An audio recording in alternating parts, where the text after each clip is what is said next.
Selanjutnya kita akan belajar tentang akronim dan block quote. Yang pertama adalah akronim.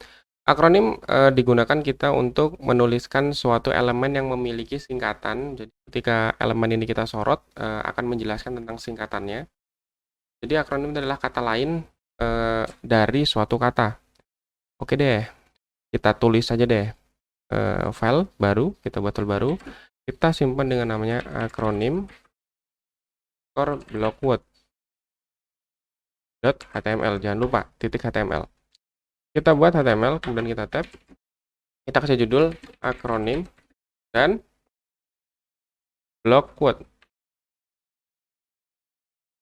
Oke ya. Nah, sekarang kita akan coba akronimnya.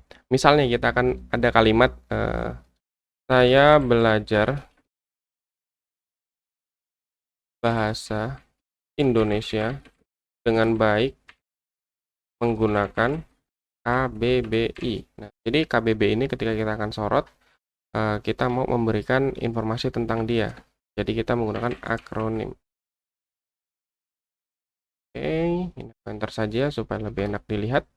Akronim KBBI. Nah, lalu kita kasih titel supaya ketika disorot KBBI-nya itu maksudnya apa. Jadi KBBI kita tuliskan misalnya Kamus Besar Bahasa Indonesia.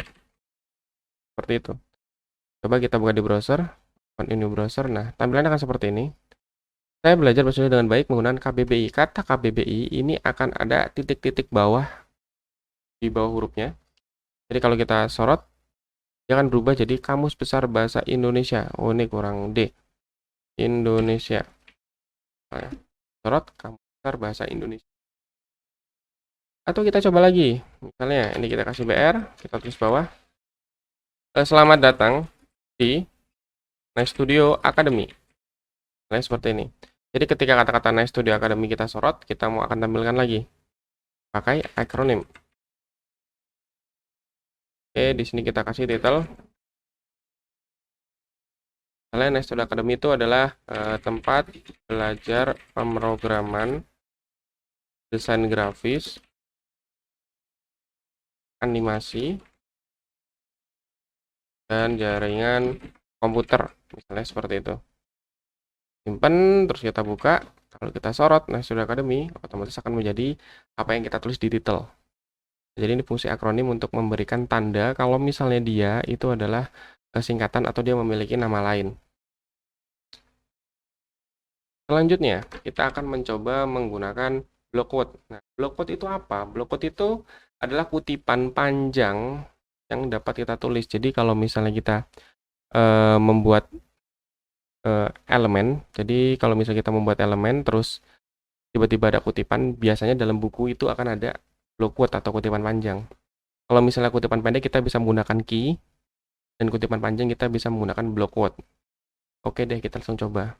Kita akan coba kutipan pendek dulu aja, kita menggunakan key. Misalnya, kakekku berkata, key, jangan menggunakan baju minim, misalnya.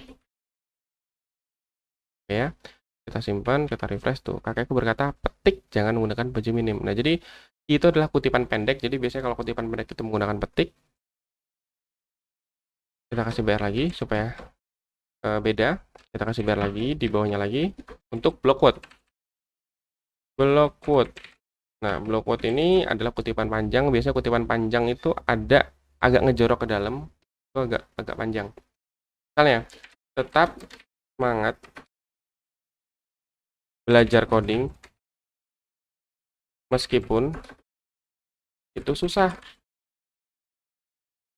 Jadilah ahli di bidangmu. Di block quote-nya. Kita simpan, lalu kita refresh. Nah, dia akan berada di agak tengah, dia ngejorok. Ini bukan ke tengah, tapi agak ngejorok.